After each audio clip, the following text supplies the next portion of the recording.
who I will email to cover that. And a big thank you to Tom Plummer for sponsoring our KRIM Community Spotlight program. Good morning, Rim Country. Chris Higgins in the studios here live from the Sawmill Theater Complex. Hope you're having a great Thursday morning. Just want to remind you that the Rim Country Regional Chamber of Commerce Great Pumpkin Giveaway is today, 3:30. Also, the Payson Community Garden, their corn maze opens up today, and they'll have pumpkins out there as well. So this morning on our Community Spotlight program, we're going to be talking about middle school and what is happening at the middle school. We have the RCMS, Rim Country Middle School Principal, Shelbi Wilson, here this morning. Good morning, Shelbi. And also the Dean of Students, Jake Swartwood. Good morning. Good morning, guys. Thank you so much for coming in and sharing everything that's going on at the middle school. There's a lot happening, huh? Always. It's been a busy not 9 week, but busy 10 week. It's we've got 10 a long weeks in? quarter in the beginning. It's always one of those that we're like, all right, let's get everybody whipped into shape. So it's been enjoyable. So we're excited to be here today. Nice, nice. So, wow, I can't, 10 weeks, huh? 10 weeks is a long time if you ask, especially teachers and kids. The kids at the end of week 9 are like, oh man, another week, but hey, it's worth it. So. And just coming off of fall break. Right. So had the fall break, now the students are back and getting back at it. And then this time of the year, I've heard, goes very quick. Once you get into, November, Thanksgiving, Christmas, the New Year, January's here before you know it. It flies. The school years tend to just go by very, very quickly from here on out. So now when we talk in March or April, it will be a little slower, but this is a flyby quarter for us. Yeah, this is a super quick one. Yeah, so let's start by talking about, because I know I'm and KRIM, we live stream like all the high school, a lot of the high school sports. Volleyball, football, we do basketball again this year, wrestling. But the middle school, they have their sports programs going on as well. How have those programs been going this year? Super good. We changed up a little bit this year, and we had baseball and softball go on during quarter one. So they were, because we're going to have football in spring. So that we can kind of save the field a little bit. So. Gotcha. And softball, was that normally the spring? No, softball has always been in the fall. Okay. Or in the. It's a big shift for us because it also allows us to collaborate more with the high school coaches, and so it pairs with off seasons now. So Coach Young at the baseball program was able to come down and support our baseball program. Coach Houndshell, who is the new varsity softball coach, is also our softball coach as well, and so that was awesome. Yeah, she was able to get some of her softball girls from the high school come up and help that middle school softball program, so it was really nice. Cool. And then we're actually going to have Coach Burke do middle school football, which we're super excited about. Oh wow, that's cool. Yeah, so he's the big guy. Yeah, so he's going to be able to have those 8th graders and kind of whip them into shape a little bit before they get to high school. So we're super excited about the change. We're happy about it. So softball was probably one of our best years we've had yet. So I'm gonna have Shelby tell us about that because we were super proud about them. So yeah, they did really good. So they actually we have softball A. They ended up second in the White Mountain League. Wow. It was really cool. So played in a championship game in that program over the last, if you think about 5 years. It's been we had to cut it down 5 years ago to only have one team, and we even had 6th graders on that team. It was Coach Morgan back then, who's working over at Green Valley Water, was our coach, and awesome to have her in that program, and kind of saw it start to expand, and to where we fast tracked this year, where we're actually cutting kids, which is never fun, but enough people to house 2 teams, an A and B team. And they both did really well. Yeah, excellent. Great. So. Yeah. Cool, that's good. And then also cross country. Cross country was going on this year. Coach Sanchez, who's also the coach at the high school cross country, kind of oversees that and takes it. Cross country had an option this year that typically they've only participated in a Prescott Valley kind of Camp Verde Valley cross country because the White Mountain League for years hasn't had middle school cross country. But This year they did. We had record numbers of kids come out. That's great.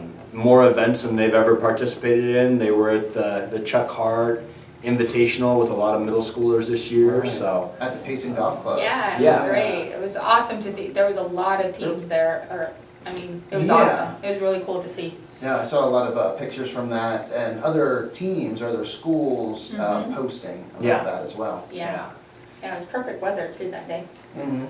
And we had our first year of swimming, which is typically Nice. you don't see swimming in rural communities, especially that don't have a pool. So Yeah. kind of hard to practice, right? You Yeah. gotta go out to East Verde and find a deep hole, I guess, and get up and down. But But we did it. Ryan Shirling, the athletic director, worked really hard with the folks out at Chaparral Pines and connected with Tina Fuller, who is a teacher over at GRE, I believe, and was our coach. Super knowledgeable about it, and first year of swimming, 23 And kids then Lori in it. Thompson was also. Lori Thompson, okay. And all of our stuff was down in the valley, and they competed against a bunch of schools down Yeah, there. and they did a really good job of qualifying for the championship and stuff. We had, I think, I want to say like 10 of them actually qualified for it, so that was really cool. Exciting in the first year to get some kids qualified. Yeah. And, Be excited yeah. about it. And we love it because for us as educators, we see the huge connection with sports and academics is awesome because they've got to be eligible. And so for us, when we've got more sports stuff going on, kids are a little bit more plugged into their academics and they've got to stay eligible, right? So, So it makes it a lot easier for us to motivate them to Yes. stay eligible and be at school. No, that's good. And then volleyball, volleyball as well, but you're looking for volleyball's coming up. Yeah. It starts here. Actually, I think we're Tryouts hosting was tryouts. this week's. Wow, Was this okay. week, so we just had tryouts, and practice will start today, and then wrestling started this week. So, So we lost an assistant coach. So we've got 2 head coaches, I believe. Mackenzie Oakley is kind of our 8th grade, 7th grade head coach overseeing the program. She's been with the program in years past too, and has ran Club Payson with her mom and family, and so we're excited to have them back and coaching our girls. Should be a lot of fun. We've got Coach Lamont, old Coach Lamont from back in the day of the Longhorn Pride is our assistant coach at the middle school. and then alumni Zach Wilson is our Yeah. head coach, Yeah. so we're excited about that. Yeah. So pretty exciting. And then, of course, Jeff Lamont is helping out with that too. He was able to come on and help with that. That's great. And it shows 34 students, so excellent, huh? Yeah, they've got a full house right now, covering all the weight classes currently. The girls programs, girls wrestling across the nation is on the rise, Yeah. and That's pretty awesome. yeah, Payson's exactly there with them, and so it's just a huge growing sport. Hits a different group of kids that aren't doing anything at that time, and so nothing like being able to offer more stuff to kids. Yeah, and like you said, it's great because that motivation and requirement that Right. they have to have their grades at a certain level. And what is it? Is it a C? They have to maintain a C, 70? Or? Currently, it's not. Currently, the athletic department as a whole has eligibility as a D. Okay. I know it's something that Mr. Sherling's talked about over the past of possibly changing that, but currently it's at a D So rate. passing. Yep, passing courses, so where Gotcha. you would earn a credit in that class, which is always good. I know a lot of our athletes, you hear our coaches explain to them, hey, we want you all at C's, and that's not necessarily a requirement, but if you're riding at that D, man, you're one test from slipping. Yeah, missed assignment, whatever it is, and then you're ineligible and not good. Well, But especially when they're missing school for games and stuff like that. When you're at that D, that can slip super quick. So, Yeah. so You our know, you coaches get are that. awesome about that. The Scholar Athlete Awards at the high school level, pretty similar to us as well, that our athletes are typically those kids that are going to keep those grades up just for that reason. They don't want to let them slide, and for the other reason of future hopes of college and stuff like that as well. So. Oh, yeah. No, that's good. And then basketball also starting in December. Yeah. Yep. All in our second quarter, so it's like, wow. Yeah, so each of our seasons are about 6 weeks long. So Uh, they're like 6 weeks, and then we go into basketball and we go into our spring sports.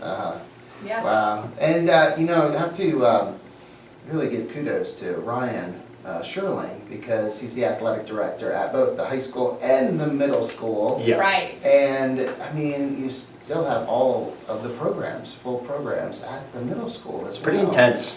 Yeah. It's pretty, And juggling, I mean, that. Yeah, all it's the kinda games, crazy. practices, games, coaches, all of it, parents, so. All of there's a lot them, and that's different. where we get our, you know, information. We get to meet with Ryan on a bi-weekly basis. He meets with the coaches from all the sites as well at that bi-weekly, and just kind of make sure everything's going well. I would say, you look at the high school athletics and middle school athletics, I would say that we are in a very great spot currently. You know, the rankings, I think girls are currently ranked at the high school in 3rd, boys, 8th, I think, in football. yeah, 8th 8th in in football. Yeah, 16 volleyball, Yeah. Doing girls well. soccer 3, I Yeah. think, 3 or 4, and yeah, and boys soccer 8. Absolutely. So, or 8 or, And it's trickling down, you know, so like softball, our softball finishing 2nd. Yeah. And those, the teams were competing against Snowflake, Show Low, Blue Ridge, all the White Mountain kind of 3A East teams, so. The future is bright if it kind of keeps up, so. No, that's good. So those are sports programs that are going on at Rim Country Middle School. But you also, your students, the school itself is also very involved in the community, different events in Yeah. the community. So tell us a little bit about that. Yeah.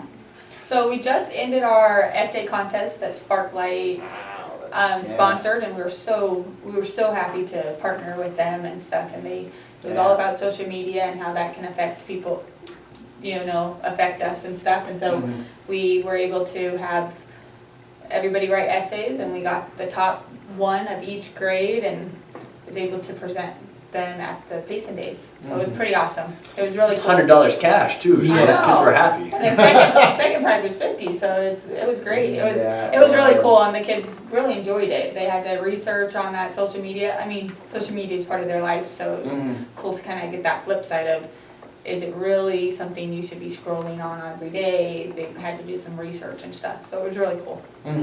It was, and that was great for Sparklight Oh to my gosh, we're sponsor so that. grateful You of know, that. They were out at Payson Days the entire day, and it was cool. They had their purple Sparklight shirts on with the Longhorn That's Oh, logo on the that's back, and yeah, it was Yeah. Cool to see that support. Absolutely. Yeah. Great And- when those companies can come in and help us. Yeah. So just prior to that, we actually, and Shelbi, I'll see if Shelbi's gonna, she probably won't brag on herself, but we had the Gila County Fair. And Shelbi actually runs all the livestock for the fair. And so that's a pretty big task in itself.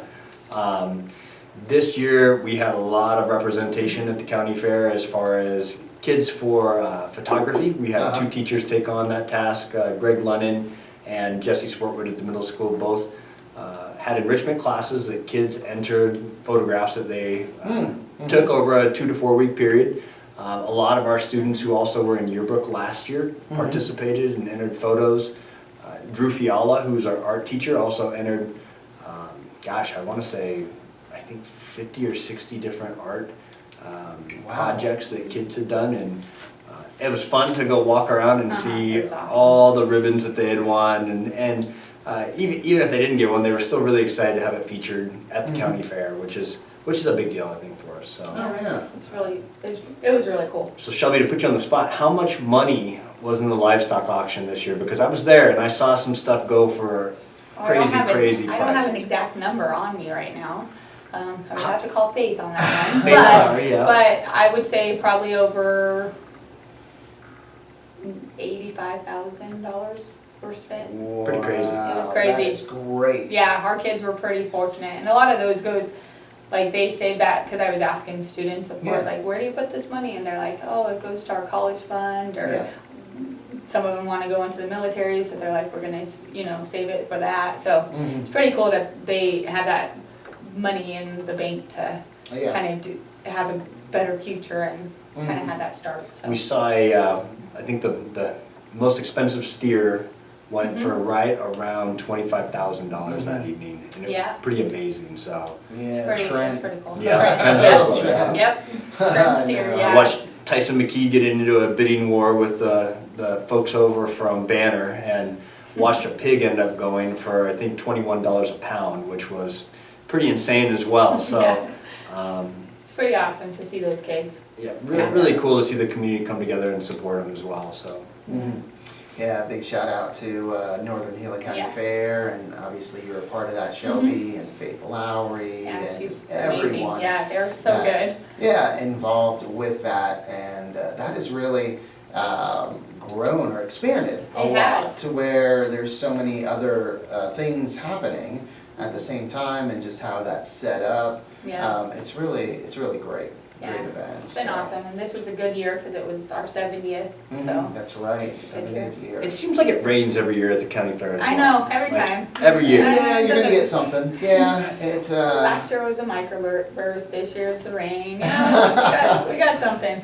Gotta make it exciting every year. Yeah, I mean, it would be boring if there was, you know, a weather event happening. Forget all the entertainment we have, we might as well throw some weather in there. I know, and yeah, great entertainment too, Matt Barr. Oh my gosh, yeah, he coming was back great. playing, and Moonshine Mafia. Yeah. We got to see one of our former students, she's a freshman this year, but Layla Soplin actually got on Yeah, stage with, so cool. with her dad and sang a little bit. Yeah. She was in the choir for us at RCMS. And with her brother too, right? I think, yeah, I don't Yeah. know if Talon was up He there or did, not. he but did go up, I think yeah, he went up as well, yeah. Very cool. Yeah, it was cool. It's kind of cool when they can make that a family event a little bit. Yeah, I was talking to Clay about that, he said that was a lot of fun. Pretty special probably. Yeah, That's cool. yeah. How about the rodeo, you guys, rodeo days? So we had Yeah. the first quarter is like every month has got something going on, Yeah, it seemed like. yeah. So, August Doings Rodeo, world's oldest continuous rodeo. I forget what year we were in this year, but gosh, it was fun. We kind of partnered with Payson Rodeo Committee to come and bring some of their folks over to have we had an hour-long kind of assembly at the end of the day.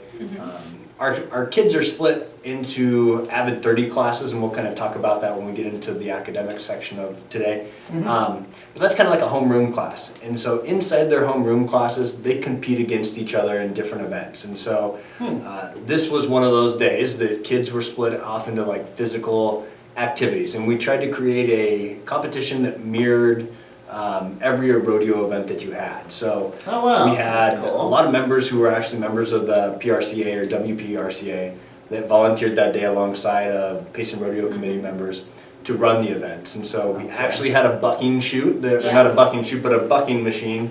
And our kids competed to buck off a young man who's doing junior pro rodeo. So that was one of their events. They also got to do some team roping events. Acting as headers. Homer Sanders was out teaching kids how to do tie down. Shelbi was supposed to be over at the barrel racing, but she's got to kind of move everywhere around. But we had a barrel racing relay.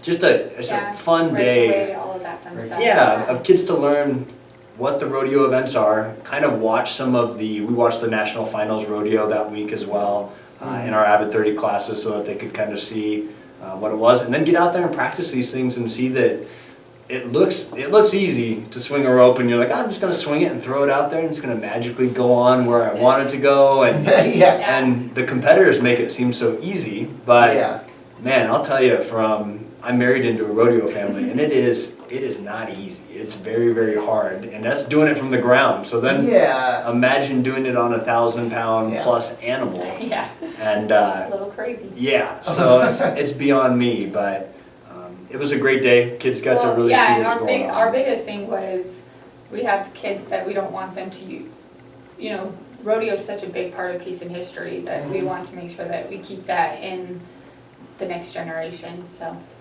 it was really good for Jake he kind of spearheaded that one on and stuff, and we talked about the history of it in Payson and all of that stuff too. So it was nice just to keep that, kind of understanding why we had the rodeo and why it was the oldest continuous. Yeah. So it's kind of cool. The heritage behind it there. Yeah. It's important to our families. It's important everybody who's been here forever. And we've got so many new kids coming in that they don't understand it quite. They don't know it. So we want to keep that going. So we're hoping that it was our first year. I think we learned some stuff, and hopefully it gets bigger and better every year. Yeah.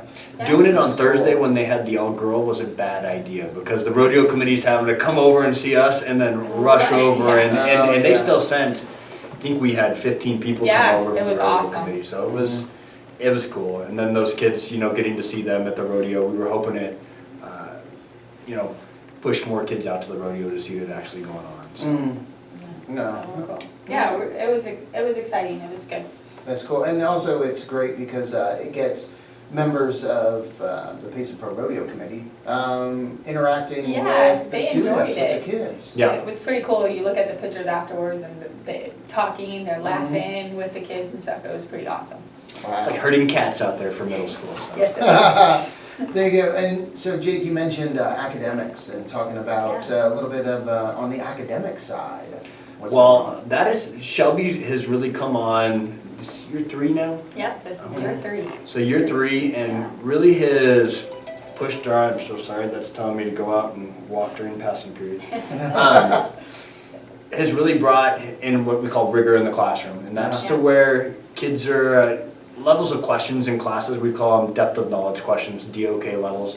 And so she's really challenging our teachers to have rigorous lessons that dig deep into kids' knowledge and their application. And so we have a lot of our systems that are based upon that. Our master schedule is designed to support kids' growth. There's a section of our schedule that we call Longhorn and then Avid 30. That I'll kind of let her kind of talk about Longhorn and what that looks like in a reteach model. So Yeah. go So ahead. yeah, so Longhorn, what we do is they have formatives and all of that, the testing, and if they're needing extra help, what we're able to do is we're able to get those kids into that Longhorn and that they get 42 minutes of extra help on that skill with with another new teacher. It could be, you know, because sometimes students need to learn from a different teacher sometimes, so it's nice for that. And then it kind of makes the teachers think that just because that kid isn't in your classroom, they're still part of that success, the success of the school. So Gotcha. they're all of our kids. Yeah. And so we get to have that for 7 days. They reteach and learn about it, and if they don't, we have some really awesome engaging, enhancing on some of those skills so that they're able to go in and if they've already got the skill down, they can kind of enhance that a little bit more and go into that. So every 7 days, they switch out of it. It's a kind of a cluster, but One of the cool things is the kids choose. So if yeah, they get to choose. if I struggle in my, let's say I was doing long division and I didn't pass the formative, which is just the test at the end, and I'm going into that reteach model for 7 days. Let's say Shelbi did pass it. She gets to then look at the scheduler and she gets to pick that kind of quasi-elective that she's going to go into. And so that's one of the biggest things that our kids, because we want to know what our kids think about this as well and what they like about our school. And they highlighted this in the last year as one of their favorite things. That Even, they do. wow. yeah, even some of the high school, the freshmen come back and be like, can we come and choose some classes? You know, they really like it because because it's we have yoga, we have dancing, we have this time we have like Who Killed King Hut, Yeah. like all the fun stuff that teachers can't usually do because of time crunch. Yeah. That they're able to do, and then the kids actually want to be in there. So it's pretty awesome. So photography and yearbooks on there. So like if it's yearbook no longer is just sectioned out to 30 kids. So I've passed my formative and I want to go into Mr. Lennon's yearbook course on that day and he's not doing an enrichment. I can sign up for that and whatever it is, let's say that we've got, volleyball's coming up. There's a volleyball game. You would sign up for that class, you'd learn how to use the camera, you check the camera out, you go to the volleyball game and you get some pictures of the volleyball players that would then hopefully go into our yearbook. And so offers a whole lot of buy-in for students to just feel connected to the school a little bit more. And be able to try it. Maybe photography wasn't their thing, so they got 7 days of it, and then they're like, not my thing. Yeah. But at least I know how to use a camera, and I know how to do those things. So so it just kind of helps touch on some things that they might not ever get to do before. Yeah, it's nice. It can be an introduction or exposure to that. Yeah. To where they can determine if they really enjoy it, they want to continue with that, or nah, it's not what I thought it would be. Yeah, and then our Avid 30, Like Yeah. today we have our CTE classes coming in, they come down from the high school and they're Mhm. going to our 8th grade and kind of introducing CTE programs, so we are able to do that. And that Avid 30, you wanna go on? Sure, that I a little will, bit? I'm hoping Zekar's not listening because I will probably mess this one up a little bit, but Avid 30 is kind of that homeroom class that balances off of a kid's Mhm. lunchtime, and that's the teacher that they're with for 3 years, that we've kind of talked about it before, that they compete in games against other classes and stuff. Schools kind of create goals for themselves yearly, and this year's goal that Ms. Wilson and our staff kind of settled on was math scores. Math scores across the nation that we saw after COVID, and even prior to COVID, were a little bit down, and so the focus for us this year is on the remedial math skills, and it's basic multiplication, division, that we want kids to be so fluid with those things that when they sit down, they're not missing something on our state test because of a simple calculation error. Yeah. And so Avid 30 is designated to really practice those skills on a weekly basis. And then also at the same time, we're an Avid school district that is supported through our district level, and also the folks at MHA have paid for everybody on our district to be trained in Avid. Right. And so our kids are learning certain skills like focused note taking. They also have a binders, a lot of organizational skills that kids in middle school especially struggle with, and those skills that if you don't learn at a young age, how to be organized and how to keep things in a certain location, and just improves your ability to stay on track, you know. They're getting a lot of those skills in there. It's also when they see our video announcements each day, so instead of announcements like you and I and Shelbi probably had, where a teacher came on in the mornings and Audio. an audio, we have video announcements that are showed inside of that class that features our kids, and Nice. Announcements going on, you Yeah. know, Yeah. so it's pretty awesome. And then they also, you know, team building within the class, they've done lots of grade checks. yeah, They're this week and next week they're doing student-led parent-teacher conferences. So those kids are going to be working with that teacher, reaching out to their parent, finding a schedule time that they can bring their parent in to meet with their teacher, and then they'll go through all their classes and talk to them about why their grade sits as it does. They look at their formative assessments. They look at, okay, well, I've got an 87. I do have 2 missing assignments that I could bust that up to a 92 if I turned in. And then it puts the onus on a kid to take responsibility for their education, as opposed to keeping them as they're not a second party. They should be the driving force, and we should be supporting them with their parents to do that. And so seen a couple of those going on so far. Yeah, And it's been really good. it's been interesting. Yeah. It's fun to listen to kids. Their Especially- perspective. Yes. Well, Yeah. so I was in one was like, well, I don't really pay attention to that class. My focus is in all, you know, so it's very Yeah. cool that they have to like think about, oh, that might be why I have a C in there. It's maybe I, Yeah. you know, and And just how are you having going to that. correct that? Yeah. Yeah. But having that Interesting. academic conversation between the parent and the student is pretty awesome, because sometimes that doesn't happen unless we foster it, so. Well, yeah, and at home, you know, the parents could be having that conversation or trying to have that conversation. Exactly. But it just maybe ends up with, you know, yelling at each other, like, why do you have a D in this class? And I'm trying my hardest. You can't be trying your hardest. You have a D, come on, Right. you're telling me, but I'm trying my hardest. What about missing assignments? Well, that's not my fault, you know, Yeah. so Yeah, it it's can all be a kinds. more honest conversation, and the teacher like a mediator. Yes. When it's the teacher. Yeah, we have student guided interest. question, you know, Yeah. a very scripted thing for them. And technology is difficult for some parents, or a lot of our kids are raised by their grandparents too, and it's easy for a kid to be like, well, everything's turned in and it's done, and then to sit down and actually be able to show them, okay, this is how we go through this process, and that's offered throughout the year, but a lot of the time it doesn't come out until parent-teacher conference exactly what is being successful and not successful. Yeah. Wait, I don't know, parents have been told that, I've heard that, it's turned in, I promise. Yeah. Oh, yeah. They just haven't graded it. Yeah. Yeah. And you want to Or believe they your kid, missed it. so you know Yeah. it's one of those things Misplaced always. it, yeah, They- all the And I think it's probably hard to have. We're educators, so we know what questions we're going to ask kids when they get home or something. If you're not, you might just say, "Hey, how was school today?" And the kid says, "It's great," and you go, good. I'm glad it was great. Yeah. All right, let's go on. No, that's Hey, where. you get that phone call um, of the kid's getting a D. Yeah, that's where between my wife and I'm the interrogator, where I have all the questions and I'll dig and just drill down. And my wife was just like, "Well, ask one question. All right, there we go. That sounds good." I'm like, "Wait, did you ask this? Did you ask this? Did you ask? What about this?" She's like, "No. Okay, you need to talk to them. Then. Come on." Yeah. So hey, we are almost at it's at 10:30, but let's just talk about some of the new things happening at RCMS real quick. Okay. And because there's some new things. Okay. Yeah. Oh, yeah, go for it. We got some.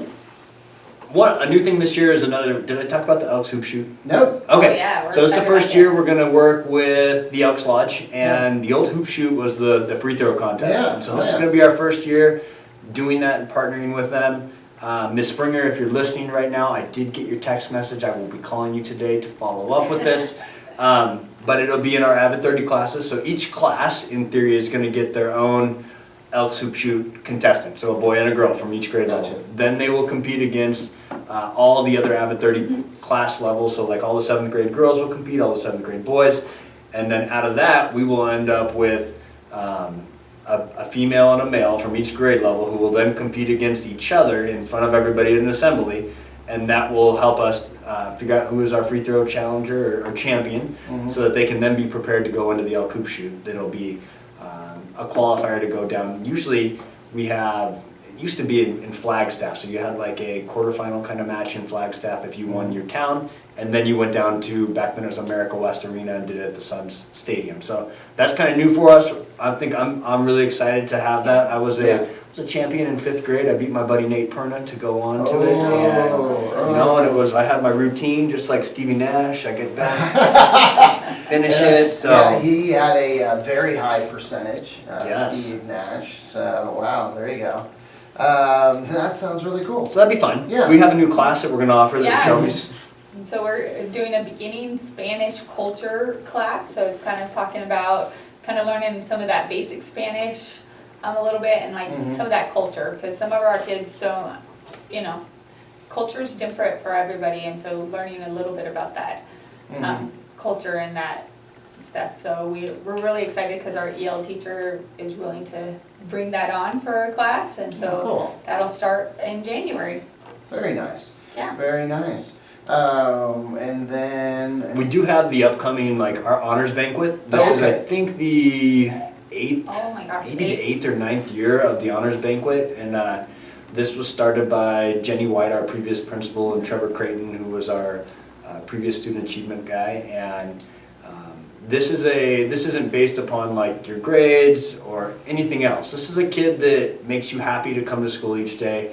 And usually those kids are gonna have decent grades or decent behavior, but not always. And this kid is highlighted at an event that MHA has been sponsoring for us for this entire duration. And it's over at the Tono Apache Tribe Matazelle Casino, to where teachers get to kind of highlight a kid. They come up, they make a speech about him with their parents there, and we all get to kind of honor them. So that's going to be in December. Cool. Not a new thing, but one of our favorite things that we get to do. Definitely something different from what other people have ever seen, so it's pretty cool. no, that is. Yeah, there's not too much of a criteria, just somebody that makes you happy to come to school every day. Yeah, that's really great. Yeah. Hey, well, thank you guys for Thank coming on you. and sharing, about Thank you. what's going on with the Rim Country Middle School. A lot of great things happening, and the Elks Hoop Shoot. Looking forward to that. So Gonna be 5th good. grade- 5th grade champ, huh, Jay? 5th grade champ. Wow. Still wearing that crown. Oh, He's yeah. still- I know. I saw that in your office. Yeah, On the it's wall in there. Yeah. Same with student of the month, 3rd grade. Dan Reed's class. So Steve Nash, his career free throw percentage 93 or what? 90.43, Oh. and second in NBA history. Do you know who number 1 is? Ooh. Oh, here we go. I have no Is it idea. Ray Allen? No, Oh man. no. Initials SC. Steve Kerr. Yeah. Yeah. Steph Curry. Oh, Steph Curry. Steph Curry. Oh. 90.9. Well, he's not done yet. We still got No. hope for Stevie. Yeah, he might, decline, go down a little bit. He could, but yeah. Probably he's still not. playing. Probably. I know, but Probably not crazy. Career shooting It's insane. 90%. I That's know. Insane. I know. That's hard. That's People super think, hard. oh yeah, free throws, but oh no. Yeah, I wasn't very good at basketball, so my dad used to tell me, hey, do the hard things to get in there, get fouled, get to the free throw line, that's where you're going to score your points. And And I'm that's like, where you can- that's where I scored my points, There so. you go, free throw line. Well, cool. Well, thank you again, guys. Thank you. Oh, you're so welcome. Thank you everyone listening and watching today. And thank you to One Tom Plummer for sponsoring our Community Spotlight program. Time to get back to the music here on KRIM with some Dr. Hook, Police, Bruce Springsteen, and more. But first, let's get a quick update from the National Weather Service. Craig says good job. What is KRIM weather forecast for